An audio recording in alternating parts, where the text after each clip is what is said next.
नमस्कार, मैं फैमिली में स्वागत करती हूँ आपका आपके अपने यूट्यूब चैनल नीता संजय कढ़ाई व्लॉग पर। कैसे हो आप सब? मैं आशा करती हूँ आप सब ठीक होंगे। आपके प्यार और आशीर्वाद से हम सब भी यहाँ पे ठीक हैं। तो आज के व्लॉग की स्टार्टिंग कर रहे हैं। एक्चुअली ये मेरा इवनिंग का ब्लॉग है। इवनिंग मतलब कि 6 बजे के आसपास का टाइम हो रहा है, शाम हो रही है। तो यहाँ पे स्कूल से आई थी मैं, उसके बाद थोड़ा आराम किया, चाय वगैरह पी, किचन वगैरह के मतलब बर्तन वगैरह रखे थे वो धोए। तो यहाँ पे मैं आराध्या और शिवाय को ना सुबह बोल के गई थी कि जैसे कि आपको पता है बच्चों के एग्ज़ाम हो गए हैं, बच्चे न्यू क्लासेस में जाएंगे। तो इनके जो पुराने क्लासों की नोटबुक थी या बुक थी, तो मैंने इनको बोला कि तुम निकाल के अलग कर देना और मैं आके देखूंगी उसमें कौन सी रखनी है और कौन सी मतलब हमें स्टोर में डालनी है, यानी कि जो कबाड़े में देनी है। तो इन्होंने निकाल के रख ली। आराध्या की बुक मैंने कहा था एक पन्नी में ना अलग से इकट्ठी कर लेना, क्योंकि हमारे यहाँ गली में ना एक लड़की है, जैसे वो इससे एक क्लास पीछे है। तो वो हर साल आराध्या की नोटबुक मतलब बुक जो है वो ले जाती है, उसके काम आ जाती है, क्योंकि इसकी बुक नई होती है, फटी हुई तो होती नहीं है। तो उसके काम आ जाएगी। तो इसने अपनी बुक निकाल के मतलब कुछ पहले से मिक्स कर रखी थी और कुछ अंदर निकाल रखी है। तो जो मिक्स कर रखी थी वो मैं इसकी अलग से निकाल रही हूँ, ताकि मैं उसको दे सकूँ। उसका फ़ोन भी आया था उसकी मम्मी का कि निकाल के रख देना, मैं लेने आऊँगी। मैंने कहा ठीक है। तो अब बच्चों के न्यू सेशन की तैयारी शुरू हो चुकी है, क्योंकि अब ये मतलब घर में आप कितना भी सामान ले लो ना, कितना भी कि कोई भी स्टैंड ले लो, कुछ भी ले लो, लेकिन बुक्स है कि सारे सारे स्टैंड्स में भर जाती है, सारे बॉक्सेस में भर जाती है। तो ये मैं बीच बीच में से, जैसे हाफ ईयरली के इनके एग्ज़ाम हो गए थे तो वो नोटबुक मैंने निकाल दी थी जो भर गई थी। और ये अभी हाफ ईयरली के बाद की हैं सारी, मतलब अभी नवंबर में लगा लो हाफ ईयरली हुए हैं, तो उसके बाद की ये सारी नोटबुक हैं। तो ये मैंने निकाल ली हैं, और जो आधी आधी बची हुई हैं ना वो मैंने रख लिया। इनके रफ काम करने के काम आएंगी, क्योंकि रफ में भी बहुत सारी नोटबुक ये ख़राब ही कर देते हैं। तो जो आधी आधी भरी हुई थी, आधी रखी हुई थी, वो मैंने रख ली हैं, और जो भरी हुई थी सारी नोटबुक निकाल ली। और शिवाय की बुक किसी काम की है नहीं, तो वो मैंने डाल दी है यहाँ पे। इनको अब निकाल के अलग से कर दूँगी।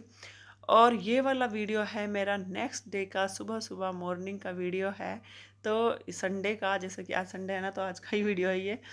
तो ये मैंने अभी सब्जी बना रही हूँ। मैंने टिंडे काट लिए हैं और प्याज भी काट लिए हैं और टमाटर काट रही हूँ अब। और साथ में मैंने फ्राई पैन चढ़ा दिया है, इसमें बनाऊंगी मैं ओट्स नाश्ते के लिए। वैसे मोस्टली मैं छुट्टी वाले दिन पराठे बनाती थी, लेकिन अभी मैं नहीं बना रही, क्योंकि आपको पता है मेरी तबीयत ख़राब हो रही, गला अब भी मतलब दर्द है, खांसी है, और आवाज़ से भी आपको थोड़ा बहुत लग रहा होगा, अभी अच्छे से ठीक नहीं हुआ है। तो मैंने कहा रिस्क नहीं लेना चाहती मैं, तो इसलिए मैं नाश्ते में ओट्स बना रही हूँ। नीचे बुआ आई हुई हैं, मतलब बुआ सास आई हुई हैं, तो मम्मी का फ़ोन आया था। नाश्ता हम ना पोहा बना रहे हैं, क्योंकि मम्मी को ओट्स पसंद नहीं है। तो मेरा ना, क्योंकि उन्हें पता है मेरी तबीयत ख़राब है, तो उन्होंने बोला हम नाश्ता खुद बना लेंगे, तो दोपहर का खाना बना दियो। मैंने कहा ठीक है। तो यहाँ पे अभी हमारे नाश्ते और दोपहर के लंच के लिए सब्जी की तैयारी चल रही है। जैसे कि आपको पता है आज छुट्टी है, तो घर का काम निपटाते निपटाते ही मतलब टाइम हो जाएगा। और आज सत्संग भी जाना है, क्योंकि 2 संडे निकल चुके हैं, मैं सत्संग नहीं गई। तो इसलिए सब्जी चढ़ा दूँगी सुबह, तो सब्जी की टेंशन ख़त्म हो जाएगी। और आज आज रजाइयों के कवर, चादरें वगैरह सब कुछ मैं सोच रही हूँ धो ही दूँ, क्योंकि अब रजाइयाँ तो मैंने रख दी थी, लेकिन उनके कवर ओढ़ने ओढ़ने के काम आते थे, क्योंकि तबीयत ख़राब थी, धो नहीं पा रही थी ना। तो अब उनको ये है कि धो दूँगी और रख दूँगी, और कंबल वगैरह निकाल लेंगे। कंबल नहीं, पतले वाले जो कंबल होते हैं ना, वो वाले निकाल लेंगे। तो फिर अभी बहुत सारा काम करना है, तो मैंने सोचा सब्ज़ी सुबह ही चढ़ा दूँ, तो टेंशन ही ख़त्म हो जाएगी सब्ज़ी की। तो इसलिए मैं सब्ज़ी यहाँ पे चढ़ा रही हूँ। और अभी पति देव जी उठ गए हैं, बच्चे अभी सो रहे हैं। सब्ज़ी चढ़ा के ओट्स बना के, और चाय का काम इनका है, ये चाय बनाएंगे, तो इतने में बच्चों को भी खड़ा कर दूँगी।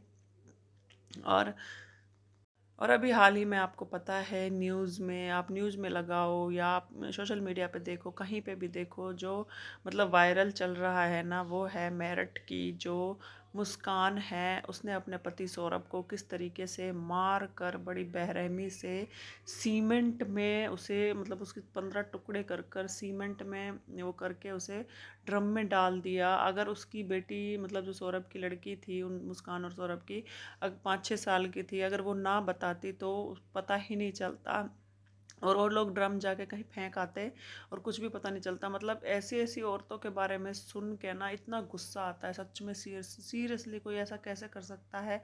अब प्यार नहीं था उसके मन में उसके लिए, लेकिन प्यार था ना, कभी तो प्यार था।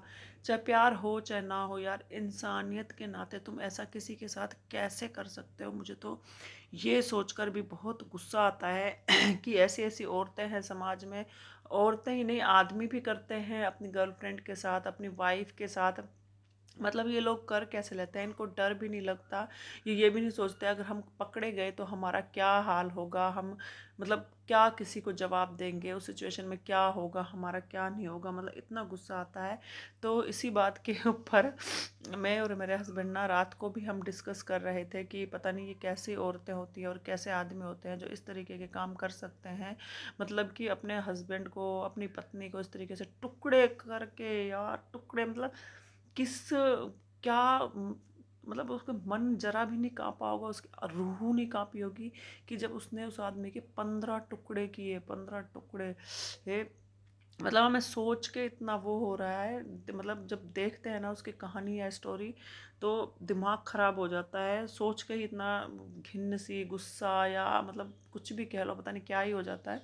तो उस औरत ने अपने हाथों से किए, मतलब कितनी बेरहम होगी वो औरत। ऐसे इंसानों को ना फांसी की सज़ा होनी चाहिए मेरी मायने तो। आप क्या सोचते हो इस बारे में बताइएगा ज़रूर कमेंट बॉक्स में। तो यहाँ पे मैं ओट्स बना रही थी, तो ओट्स जैसे ही पन्नी खोली ना मेरे सारे बिखर गए और पूरा बिखरने वाला था। इतना बड़ा नुकसान होता होता बड़ा ही होता है सुबह सुबह जब कोई चीज़ फैल जाती है ना। इतने पैसों का गुस्सा नहीं आता जितना उस चीज़ को समेटने में दिमाग ख़राब होता है कि उसको समेटो, इतना टाइम लगता है समेटने में। तो उसमें ज़्यादा टाइम वेस्ट होता है। और मेरे ओट्स यहाँ पे बन गए हैं और पानी भी डाल दिया है मैंने, तो ये बनेंगे। उधर सब्जी मैंने चढ़ा दी और इनको आवाज़ लगाई है कि मेरा काम तो किचन का हो चुका है और अब आप आ जाओ अपनी चाय चढ़ाने के लिए। और अब मैं आटा भी अपना लगा के रख दूँगी क्योंकि आटे की भी टेंशन नहीं होगी, जब रोटी बनानी होगी फटाफट रोटी बना लूँगी। तो ओट्स में मैंने यहाँ पर थोड़ा सा डाल दिया है मैगी मसाला ताकि मेरे ओट्स ना बहुत ही टेस्टी बन के तैयार हो। मतलब मैगी मसाला डाल दो ना आप ओट्स के अंदर या किसी चीज़ के अंदर तो बहुत ही टेस्टी सब्जी, ग्रेवी मतलब जो तरी वाली सब्जी होती है तो टेस्टी बन बन के तैयार होती है। तो यहाँ पे मैंने अब आटे के लिए यहाँ पे पानी भरने लग गई। मतलब आटा भी मार के रख दूंगी ना, फिर टेंशन नहीं होगी दोपहर की। तो ये आ गए अपनी चाय बनाने के लिए जैसा कि आपको पता है चाय सुबह की यही बनाते हैं मोस्टली, क्या हमेशा यही बनाते हैं। जब ये नहीं होते सुबह सुबह कहीं जाना होता है ना शूट वूट पे, तो तब मैं बना लेती हूँ। तो ये आके फिर उसी टॉपिक, क्योंकि रात को कहते हैं मुझे ना दिमाग में बस यही चलता रहा, नींद ही नहीं आई कि कोई औरत कैसे ऐसा कर सकती है। तो मैंने कहा आप इतना क्यों सोच रहे हो, इस दुनिया में हर तरीके के लोग होते हैं। चाहे मतलब कि कहते हैं ना कि जहाँ देवता रहते हैं वहाँ राक्षस भी रहते हैं। तो किसी का कुछ नहीं कहा जा सकता। तो इतने मेरे हस्बैंड कहने लगे कि गलती उस आदमी की भी है, मतलब सौरभ की, उसके आदमी की, कि उसको इतने दिनों तक छोड़ के उसे नहीं जाना चाहिए था, इसलिए उसका प्यार ख़त्म हो गया। मैंने कहा यार अगर उसका प्यार ख़त्म हो गया, माना कि उसे छोड़ के नहीं जाना चाहिए था, तो आके उसे बोल देती कि मुझे डिवोर्स चाहिए, मुझे तुमसे प्यार नहीं है, मैं किसी और से शादी करना चाहती हूँ। उसे मारने की क्या ज़रूरत थी, केस लड़ती, वो करती। और सबसे पहली बात तो उस प्यार, ऐसा कैसा प्यार है जो ख़त्म हो जाता है? अगर वो बाहर कहीं गया हुआ है तो अपनी फैमिली के लिए गया हुआ है ना, अपनी बेटी के लिए और उसी के लिए, अपनी वाइफ के लिए पैसे कमाने के लिए गया हुआ है ना, ताकि वो अच्छी लाइफ जी सकें। मतलब वो भी तो अकेला रह रहा है ना, वहाँ पे स्ट्रगल कर रहा है। ये तो नहीं कि उसने भी वहाँ पे जाके किसी और को फंसा लिया हो या इसको छोड़ दिया, उसने तो ऐसा नहीं किया है ना। तो ये कैसे कर सकती है? अगर कोई भी इंसान एक दूसरे से प्यार करते हैं तो वो कभी भी ऐसा नहीं कर सकता। अगर तुम मतलब होती हैं कुछ नालायक आदमी या औरतें भी शादी के बाद भी कि कोई और तुम्हें पसंद आने लगा है तो सीधा बोल दो, क्यों किसी को टेंशन में रखना। इतना ये भी क्या है कि 15 टुकड़े कर दो, उसे जान से मार दो, उसकी ज़िंदगी ही ख़त्म कर दो। तो ऐसा नहीं होता है। तो इस चीज़ को लेके हमारी बहस होने लगी। तो ये फिर कहने लगे हाँ तुम ठीक ही कह रहे हो। तो ठीक ही है यार, अगर तुम्हें कोई नहीं आ रहा पसंद तो उसे छोड़ दो ना, उसे मना कर दो कि हाँ मुझे डिवोर्स चाहिए, मुझे तुम्हारे साथ अब नहीं रहना है।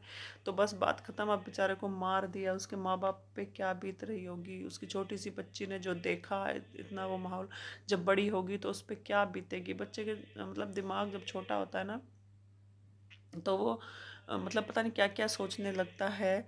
तो अभी से उसने ऐसी सिचुएशन देख ली, अपने पापा को डालते हुए भी देखा उस ड्रम के अंदर। उसी बच्ची ने बताया सबको कि मेरे पापा इस ड्रम में हैं। पहले पड़ोसी विश्वास नहीं कर रहे थे, फिर भगवान पता नहीं क्या क्या बीती होगी उस लड़की पे, क्या वो क्या पता डेली जाके देखती भी होगी अपने पापा को उस ड्रम के अंदर, कि मेरे पापा को मार के इस ड्रम के अंदर डाल दिया। अब क्या कह सकते हैं किसने क्या सोचा होगा क्या नहीं सोचा होगा। तो आप इसकी इस मामले में क्या राय है कि इस औरत को क्या सज़ा होनी चाहिए, बताइएगा ज़रूर कमेंट बॉक्स में।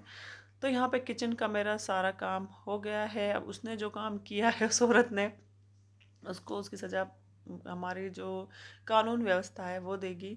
तो मैंने यहाँ पे अपना नाश्ता निकालना कर दिया है शुरू, और ये चले गए थे उधर बच्चों को उठाने के लिए। चाय उबल रही थी तो मैंने चाय में दूध डाल दिया है, और इधर सब्जी भी मेरी मतलब क्या था कि इन्होंने काटे न टिंडे, तो मतलब जो हल्के हल्के पक्के होते हैं ना, तो वो भी काट दिए, तो वो गल नहीं रहे थे। तो मैंने सोचा कुकर में ना थोड़ी सी ढक्कन लगा दूं और एक आध सीटी लगा लूँगी तो ये अच्छे से गल जाएगी सब्जी। तो फिर यहाँ पे लगा दिया मैंने ढक्कन, और ये डब्बे वब्बे इन्होंने चाय बनाई तो बाहर रख रखे थे, ये अंदर रख के तो मैंने अपना नाश्ता निकालना यहाँ पे शुरू कर दिया है। अब देखते बच्चों का रिएक्शन कि क्या करेंगे, वो नाश्ता देख के खुश होंगे या नहीं होंगे। वैसे तो खा ही लेते हैं क्योंकि बहुत दिनों बाद मैंने आज ओट्स बनाए हैं। वैसे मतलब क्या होता है कि सुबह नाश्ते में मैं वैसे ही कुछ ना कुछ बना लेती हूँ, जैसे इनके लिए नमक मिर्च के पराठे, रोटी सब्जी तो ये कम ही खाते हैं। मतलब अब इनके ड्रामे शुरू जैसे जैसे बड़े होते जा रहे हैं ना, हमें ये नहीं खाना हमें वो नहीं खाना, बस यही ड्रामे चलते रहते हैं इनके। तो मतलब ओट्स मैंने उतने बनाए कि बस ख़त्म हो जाए हाथ के हाथ किसी के लिए। मतलब एक्स्ट्रा अगर बच जाते हैं ना ओट्स के, क्या होता है अगर आपने ताज़े ताज़े खा लिए ना तो ये अच्छे लगते हैं, ठंडे होने के बाद ना ये अच्छे नहीं लगते हैं। तो इसलिए ओट्स मैं उतने ही बनाती हूँ। पोहा थोड़ा सा फालतू बना लेती हूँ कि बच्चे बाद में भी खा लें।